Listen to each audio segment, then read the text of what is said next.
एक पत्नी ने अपने नौकर के साथ मिलकर अपने ही पति का किया कत्ल और वो महेश को बोलने लगी कि क्या तुम सच में ये कर सकते हो। महेश बोला कि मेम साहब को रास्ते से हटाना होगा, आपके लिए तो मैं कुछ भी कर सकता हूँ, अगर आपको यकीन नहीं है तो आजमा के देख लीजिए। और दूसरी तरफ राहुल की कार एक बड़े पेड़ से टकराई और जोरदार धमाके के साथ राहुल की जिंदगी का अंत हो गया। क्या वो उस नौकर से प्यार करती थी? क्या है इस कत्ल के पीछे का राज, आइए जानते हैं।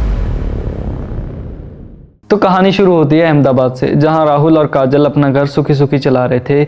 उन दोनों की लव मैरिज हुई थी और वो दोनों एक दूसरे के साथ बहुत ही ज्यादा खुश थे। उनका प्यार किसी पुरानी कविता सा था। राहुल की आंखें काजल के चेहरे पे टिक जाती, जैसे मानो वो उसे कोई कविता समझ के पढ़ रहा था। काजल की हंसी पूरे घर में गूंजती थी, जिसे राहुल बहुत पसंद करता था। लेकिन धीरे धीरे उसका प्यार कम होता गया। वजह उसका काम था, क्योंकि उसे ऑफिस से इतना ज़्यादा काम मिलने लगा था कि वो काजल को समय ही नहीं दे पा रहा था। राहुल का काम अब उसे काजल से दूर खींच रहा था। सुबह की पहली किरण फूटने से पहले वो निकल जाता और रात के गहरे साए में लौटता, थका हुआ, अपनी दुनिया में खोया हुआ।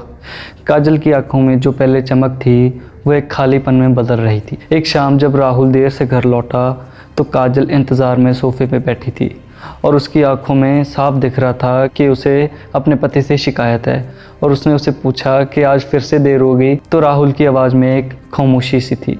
उसने कोट उतार के फेंका और बोला कि मुझे काम था ऑफिस में, इसलिए मैं आज लेट हो गया।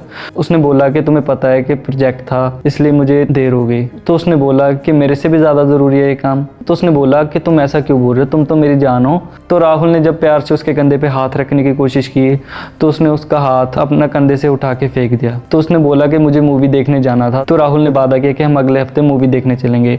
और ये बात करते करते ही उसके फ़ोन पे एक नोटिफिकेशन आता है। तो उसे पता चलता है कि ऑफिस से एक प्रेजेंटेशन आई है जो उसे अभी करके देनी थी। तो उसने बोला कि मुझे थोड़ा सा समय दो, मैं प्रेजेंटेशन खत्म करके अभी आया। तो वो और ज़्यादा गुस्से होने लगी और उसने बोला कि तुम अपना काम ही करते रहो, मेरे लिए तुम्हारे पास कोई वक्त ही नहीं है और मुझसे बात मत करना। यह बोल के वो अपने कमरे में चली गई और राहुल उसे मनाने की जगह अपने कमरे में चला गया और वहां जाके अपना काम करने गया। और घर का नौकर महेश यह सब चुपचाप देख रहा था। उसकी उम्र करीबन 30 के आसपास थी। वो एक दुबला पतला इंसान था, लेकिन उसकी आंखों में लालच साफ दिखाई दे रहा था। तो घर का नौकर महेश राहुल के पास चाय लेके जाता है और वहाँ उसके पास जाके बोलता है कि आप मेम साहब को आजकल बहुत कम टाइम दे रहे हो। राहुल बोलता है कि मेरे ऊपर काम का प्रेशर बहुत ज्यादा है, लेकिन काजल इस बात को समझती ही नहीं। तो महेश बोलता है कि औरत का दिल काफी कोमल होता है, आप उसे समय दिया करो। इतने में राहुल उसे पूछता है कि जब मैं घर पे नहीं होता तब सारा दिन काजल क्या करती है घर पे। तो महेश उसे बताता है कि कभी कभी वो अकेले बैठी रहती हैं, तो कभी फोन पे किसी से बात करती हैं, कभी वो बालकनी में खड़ी रहती हैं। वो बोलता है कि कभी कभी तो मुझे ये लगता है कि मेम साहब को कोई और सहारा मिल गया है और इसीलिए वो आपसे ज्यादा झगड़ा करती हैं। और ये सुन के राहुल को महेश पे गुस्सा आ गया और उस पे चिल्लाने लगा।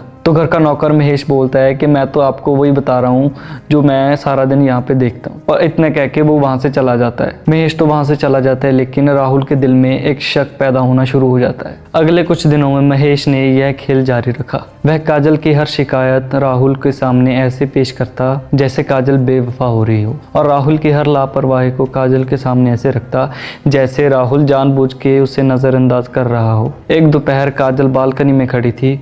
उसकी आंखें दूर कहीं टिकी हुई थी, जहां सूरज अपनी तपिश बिखेर रहा था। महेश उसके लिए पानी लेकर आया और उसने बोला कि मेम साहब आप काफ़ी परेशान रहती हैं। तो महेश ने जब यह बोला तो उसकी आवाज़ में एक अजीब सी नरमी थी। काजल ने उसकी ओर देखा और उसने बोला, तुम क्या जानो महेश, दिल में एक खालीपन रहता है मेरे, जिसे कोई भी भर नहीं सकता। तो काजल ने बोला कि तुम्हारे साहब तो हर समय काम में लगे रहते हैं और उनके पास तो मेरे लिए वक्त ही नहीं है, और मेरे दिल में ये जो खालीपन है वो तो और कोई भर भी नहीं सकता। इतना सुनते ही महेश ने बोला कि मेम साहब क्या चाहिए आपको। तो काजल बोलती है कि औरत को चाहिए क्या, उसे सिर्फ अपने पति से प्यार ही तो चाहिए। और काजल ने बोला कि तुम्हारे साहब के दिल से मेरे लिए प्यार तो कब का खत्म हो चुका है, उनके दिल में बस अपने काम के लिए ही प्यार बचा है। और ये सुनते ही महेश ने बोला कि मेम साहब कुछ बातें सिर्फ दिल में ही अच्छी लगती हैं। और उसने बोला कि मैं आपके साथ खड़ा हूँ, मैं आपका हमेशा साथ दूंगा और मैं आपकी सेवा में हर समय हाजिर रहूँगा। तो काजल ने रमेश की तरफ गुस्से से देखा, लेकिन उसके दिल में एक उदासी छाई हुई थी और वो अपनी उदासी को भुला नहीं पा रही थी। उसका गुस्सा उदासी में ही बदल गया और थोड़े ही दिनों में महेश की बातों ने राहुल के मन में भी घर कर लिया था। वो हर समय काजल को शक की नजरों से देखता रहता। काजल के देर रात के फोन सबको महेश की बातों से जोड़कर देखने लगा। तो राहुल ने बोला कि तुम आजकल किससे बातें करती रहती हो, और उसकी आवाज में शक साफ नजर आ रहा था। तो काजल ने बोला कि मैं अपनी सहेली से बात कर रही हूँ। और राहुल बोलता है कि ऐसी कौन सी सहेली है जिसकी मैंने आज तक आवाज भी नहीं सुनी। तो काजल बोलती है कि एक तो तुम मेरे साथ नहीं रहते और ऊपर से मुझे किसी से बात भी नहीं करने देते। और वो बोलती है कि तुम तो हर समय अपना काम ही करते रहते हो, तुम्हारे पास इतना टाइम ही कहाँ होता है कि तुम मेरी बातों में ध्यान दो। तो राहुल बोलता है कि मुझे फर्क पड़ता है क्योंकि तुम मेरी पत्नी हो। तो काजल ने हंसते हुए बोला कि हाँ, मैं वही पत्नी हूँ जिस पे तुम शक करते हो और जिस पे तुम विश्वास भी नहीं करते। और वो हंसते हुए पूछती है कि और क्या क्या सिखाया तुम्हें महेश ने। राहुल का चेहरा ये सुन के लाल हो गया और वो उसे बोलता है कि तुम महेश की बात क्यों कर रही हो। और काजल बोलती है कि क्या देखते हो तुम, मेरा अकेलापन, मेरी तड़प। काजल की आवाज में गुस्सा अब साफ नजर आ रहा था। वो उसे बोलती है कि तुमने मुझे घर पे अकेला छोड़ दिया है और ऊपर से तुम मेरे पे शक कर रहे हो। और उनकी लड़ाई धीरे धीरे बढ़ती गई। राहुल का काम, काजल का अकेलापन, महेश की जहरीली बातें, सब मिलकर उनके रिश्ते को खोखला कर रही थी। एक दिन काजल ने अपनी दोस्त निशा से बात की। निशा उसका कॉलेज का प्यार था जिससे वो शादी नहीं कर पाई थी। निशा एक सफल बिजनेसमैन था और वह काजल की हर बात सुनता था और उसे समझता था। वो बोलती है कि निशा, मैं थक गई हूँ, राहुल बदल गया है, वह मुझे पहचानता भी नहीं है और वो मुझे बिल्कुल समय नहीं देता। तो वो बोलता है कि तुम इस रिश्ते में क्यों फंसी हुई हो जहाँ तुम्हें प्यार ही नहीं मिलता। और वो बोलता है कि मैं हूँ ना तुम्हारे लिए, अगर तुम्हें कभी भी मेरी ज़रूरत पड़े तो मैं हमेशा तुम्हारे साथ खड़ा रहूँगा। और काजल को ये बातें सुकून देती थी और निशा की आवाज़ में सहानुभूति साफ नज़र आ रही थी, लेकिन उसके पीछे एक गहरी चाहत छुपी थी। और महेश ने अपना खेल और भी ज़्यादा तेज़ कर दिया था। उसने काजल को राहुल के खिलाफ और भी ज़्यादा भड़काना शुरू कर दिया था और उसने काजल को राहुल के चरित्र पर भी सवाल उठाने के लिए मजबूर कर दिया था। महेश ने एक दिन कहा कि मेम साहब तो आपकी परवाह ही नहीं करते। तो उसने बोला कि आपकी आंखों में उदासी देख के मेरा दिल दुखता है। तो काजल ने एक पल के लिए महेश की ओर देखा और उसकी आंखों में एक अजीब सी चमक थी। तो उसने बोला, क्या करूं मैं महेश, इस ज़िंदगी से मैं आज़ादी चाहती हूँ। तो इतना सुनते ही महेश ने बोला कि मेम साहब, आज़ादी तो आपको मिल सकती है। तो काजल ने उसे घूर कर देखा तो उसने बोला, क्या मतलब। तो उसने बोला कि साहब को रास्ते से हटाना होगा। तो ये सुन के काजल एकदम दंग रह गई। तो काजल ने चिल्ला के बोला कि क्या कह रहे हो महेश। तो महेश बोला कि जो सच है मैं वही आपको बता रहा हूँ। वो बोला कि आप आज़ाद हो जाओगी और मैं हमेशा आपकी सेवा में रहूँगा। काजल ने कुछ देर सोचा और उसके दिमाग में राहुल की लापरवाहियाँ घूम रही थी और साथ ही साथ निशा की मीठी मीठी बातें भी गूंज रही थी। तो काजल ने एक पल के लिए सोचा और वो महेश को बोलने लगी कि क्या तुम सच में ये कर सकते हो। तो महेश बोला कि मेम साहब, आपके लिए तो मैं कुछ भी कर सकता हूँ, अगर आपको यकीन नहीं है तो आजमा के देख लीजिए। तो कुछ दिनों बाद काजल ने निशा से बात की और उसने बोला कि मुझे इस रिश्ते से बाहर निकलना है। तो निशा ने बोला कि मैं हमेशा तुम्हारे साथ हूँ, कि तुम्हें जो करना है तुम करो, मैं तुम्हारे साथ खड़ा हूँ। तो काजल ने एक गहरी सांस ली और महेश के साथ मिलकर राहुल को रास्ते से हटाने का प्लान बनाना शुरू कर दिया। तो महेश ने बताया कि वो राहुल के ऑफिस में काम करने वाले एक पुराने दोस्त को जानता है जो राहुल की आवाजाही की जानकारी दे सकता है। तो उन्होंने तय किया कि राहुल को ऑफिस से लौटते वक्त रास्ते में ही मार दिया जाए ताकि यह एक दुर्घटना लगे। तो महेश ने राहुल की कार में कुछ बदलाव करने की योजना बनाई जिससे ब्रेक फेल हो जाए।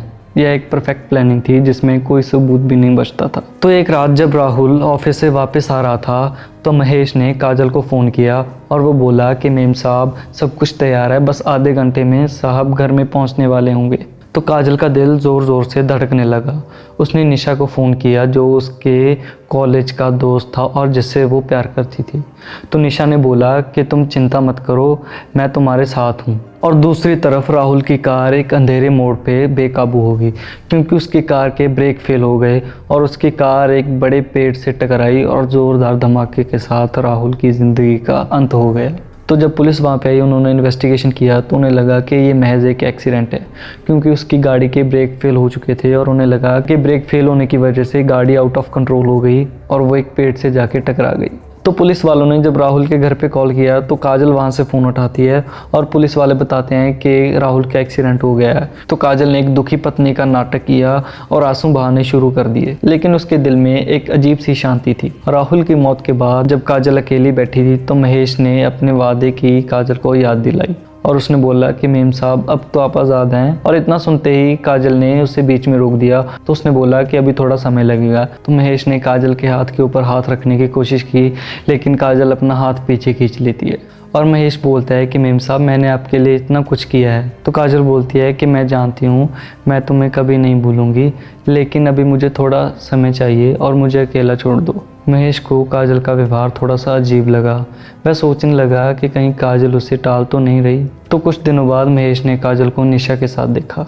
वो एक कैफ़े में बैठे थे और वो हंस हंस के बातें कर रहे थे। काजल की आंखों में वही चमक थी जो राहुल के साथ रिश्ते की शुरुआत में थी। ये सब देख के महेश का दिल बैठ गया और उसे लगा कि उसे धोखा दिया गया है। उसने काजल का पीछा किया और उसने देखा कि वो निशा के साथ एक अपार्टमेंट में जा रही है जो राहुल के घर से ज़्यादा दूर नहीं था।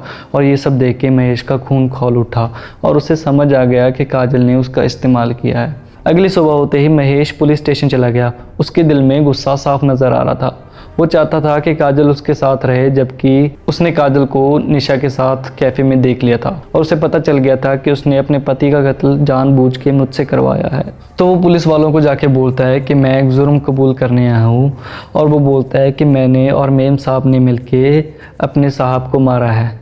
तो इंस्पेक्टर ने पहले तो उसकी बातों पे ध्यान नहीं दिया, लेकिन जब उसने बोला कि थोड़े दिन पहले जो एक एक्सीडेंट हुआ है वो एक एक्सीडेंट नहीं बल्कि एक सोची साची साजिश थी, तो ये सुनते ही पुलिस वाला अपनी कुर्सी से खड़ा होता है और उसे बोलता है कि मुझे सारी बात बताओ क्या है।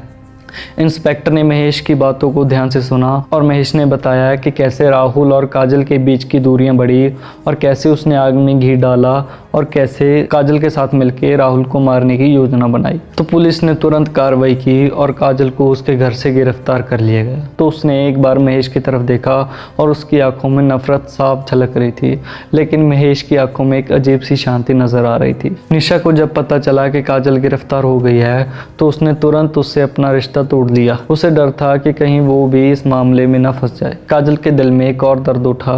उसने सब कुछ खो दिया था। जिस आज़ादी के लिए उसने इतना बड़ा कदम उठाया था वह उसे कभी मिल ही नहीं पाई। और जब ये मामला कोर्ट में पेश किया गया तो जज ने काजल और उसके प्रेमी निशा को और साथ ही उसके नौकर महेश को उम्र कैद की सज़ा सुनाई। हालांकि निशा ने काजल से अपना रिश्ता तोड़ दिया था, लेकिन राहुल के कत्ल में उसका भी उतना ही हाथ था जितना काजल का था। जेल की ठंडी सलाखों के पीछे काजल ने अपनी ज़िंदगी के उन हसीन पलों को याद किया जब राहुल और वो एक दूसरे से बेइंतहा प्यार करते थे और उसकी आंखों से आंसू बह निकले। राहुल का काम, उसका अकेलापन, महेश की चालाकी और निशा का स्वार्थ, ये सब मिलके काजल को उस अंधेरे में धकेल गए थे जहां से कोई भी वापसी नहीं थी। उसकी ज़िंदगी का ऐसा हिस्सा बन गई थी जिसका अंत सिर्फ दुख था और इस गलती का पछतावा उसे सारी उम्र रहता है और वो आज भी उस जेल की सलाखों के बीच बैठी सड़ रही है। कैसे छोटी छोटी बातें रिश्तों को ख़राब कर देती हैं और कैसे तीसरा व्यक्ति दो लोगों के बीच में